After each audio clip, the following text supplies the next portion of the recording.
Parker Schnabel despises losing more than anything else. And he's gazing into a financial abyss at the moment. Parker finds himself in a $2.5 million debt hole with only $1 million in his bank account 9 weeks into the mining season at Dominion Creek. A gold miner can't sleep at night thinking about that kind of math. His season-long objective is an astounding 10,000 ounces of gold. But here's the thing, he's only collected 1,700 ounces thus far. You can't possibly meet his requirements with just that. He is well aware that he is heading straight toward financial ruin at this rate. In such a situation, how does Parker defend himself? He bets twice or 3 times in this instance. Parker has opted to run 3 wash plants simultaneously rather than play it safe. A daring maneuver that has even his seasoned staff wary. Why? Simply said, it is a headache to keep even a single wash plant operational. Running 3 without breakdowns is a recipe for disaster. Parker, on the other hand, has no alternative. His image and financial situation will be in shambles by season's end unless he quickly increases production. All of Parker's resources were finally strained to their breaking point for the season. It would be fantastic if there was no stripping, so I hope there is. They said, and we need to get some money coming in because we're going to be broke very soon. At no point in the 7-day run were the stakes lower, and his whole crew was engrossed in an all-or-no struggle to maintain peak performance from each and every machine. As the Roxon, Big Red, and Bobwash factories finally operated together, the air was filled with the boom of engines, the grinding of conveyor belts, and the continual churn of dirt against metal. This wasn't only a test run with high output. It was a last-ditch effort to save the season before Parker's financial collapse devastated him. If even a single plant didn't do its job, the entire scheme would collapse. The premium-paid soil from the long cut was fed to Roxon, Parker's most promising wash plant. Ideally, this would have served as the strongest foundation for the claim. This is the ideal gravel for miners. It contains thick streaks of undiscovered gold. However, great expectations did not necessarily result in abundant harvests. That rich dirt would be completely wasted potential if the procedure went awry. At Big Red, however, prospects weren't looking quite as bright. Due to one important cause, the plant was chewing through the top layer of paravel from the bridge cut, which posed a risk. The top few inches of dirt were infamously untrustworthy. Sometimes, they held secret treasure troves of wealth. Sometimes they were so insignificant that they hardly warranted the energy expended transporting them to the processing facility. Really? That's bad. The Indian River didn't seem so horrible now that I think about it. Deeper cuts in the area might yield something beneficial in the end, but Parker was effectively taking a gamble on the unknown. Then there was Bob, who was assigned to the claim area overseen by Kin & Stewart. Bob wasn't working with the high-risk, high-reward dirt at Roxon or the unknown top-layer material at Big Red. He was dealing with dirt of middling grade. Not the kind to suddenly turn anyone into a millionaire, but reliable all the same. It lacked ostentation. It wasn't thrilling, but it was Parker's only real security blanket during a season full of unknowns. There was a fine line to walk throughout the operation, and everything had to be just right for the plan to be successful. Each plant needed dirt, and the loaders had to keep delivering truckloads of it. Everyone on the team had to be alert and watch every detail to ensure that the displays and sloughs stayed clear of obstructions. The world would come tumbling down if just one thing broke mechanically, or someone made a mistake.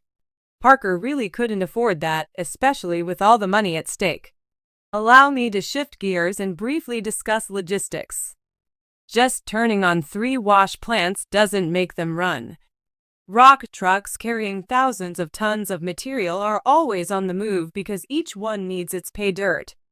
When even a single truck stops working or a plant becomes obstructed, when the system is brought to a complete standstill. That is, if you are already engaged in combat with the timer, where even a small amount of time wasted might result in the loss of gold worth thousands of dollars. The question then becomes whether Parker's daring move was successful. The data is in. A 586-ounce cleanup valued at almost $1.5 million was just accomplished by Parker and his team. It's the largest cleanup of the season and a tremendous victory at that. However, let's dissect the figures. With 307 ohms on his own, Bob was the most valuable player. Very respectable for a machine that has lagged behind Big Red for so long. The top layer pay at the bridge cut is still valuable, as Big Red, Parker's workhorse, pulled in 74.9 ohms. As a plant that runs on premium pay dirt, Roxon's delivery of 27.44 ohms is, to be honest, embarrassing. Compared to what we bargained for, there seems to be a lot more waste in here. Because of certain places down here, I'd be surprised if there wasn't at least 5 feet of trash in here. I've encountered 8 feet of that large, rough rock, hasn't I? Yeah. How long will it take you? I have no idea. You have a plenty of gravel.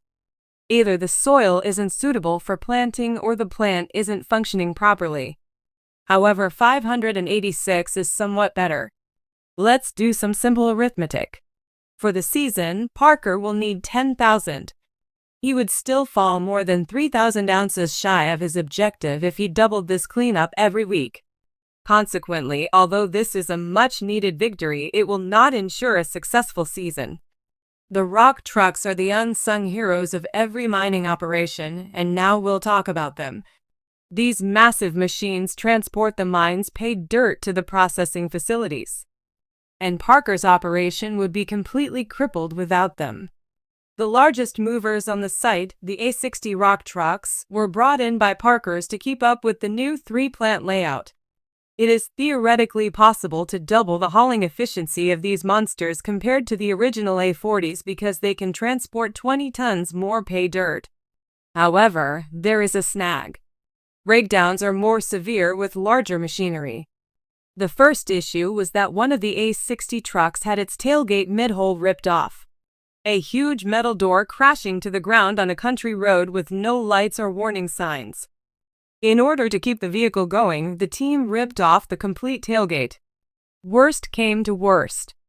There was another A60 that was overloaded with dirt and tipped over on a soft bank. 50 tons of metal and gravel were left dangling over the edge of a precipitous drop. If something went wrong, the truck would have rolled into the creek below. The season's most arduous recovery effort is about to begin.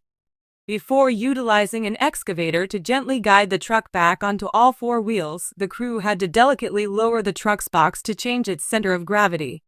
There was a real risk that everything could have gone awry had someone slipped up. Why don't we ignore the humans that power these devices? It is tiring to run a single wash plant. 3 sprints. It's insane. Everyone is. No one in the gold room, Chris Dumit, is experiencing it to a greater extent. He already spends a lot of time on just one plant, weighing, cleaning, and smelting to get gold. This time, he's getting 3 times the concentration. Yeah, if we don't do something, we're going to be in a jam. We were awarded a long row needs to be hoed. We have 3 wash plants, you know. We obtained a trio of wash plants. Oh, look at those 3 massive wash plants whizzing by. Also, compared to last year, they're only discovering a fraction of the gold that one plant was. You can feel the weariness setting in. The crew is already exhausted, and the strain is only going to get worse. Parker is well aware that blunders will commence until he finds a way to balance workloads and avoid fatigue. A minor error in gold mining can result in the loss of thousands of dollars worth of raw gold. This is our current situation. Even though Parker completed his largest cleanup of the season, he is still well behind schedule. Operating 3 wash plants has demonstrated its viability. Will it continue without a hitch week after week if he tries? He may lose an entire week's worth of work if he had a serious breakdown because, let's face it, a mistake is made by a weary worker, resulting in the loss of gold. The operation's success hinges on a single poor choice. The three-wash plant strategy is Parker's lifeblood. Whether this is Parker Schnabel's greatest failure or the greatest comeback in Gold Rush history will be decided in the following few weeks, and there is still half of the season left. He certainly has no plans to slow down anytime soon.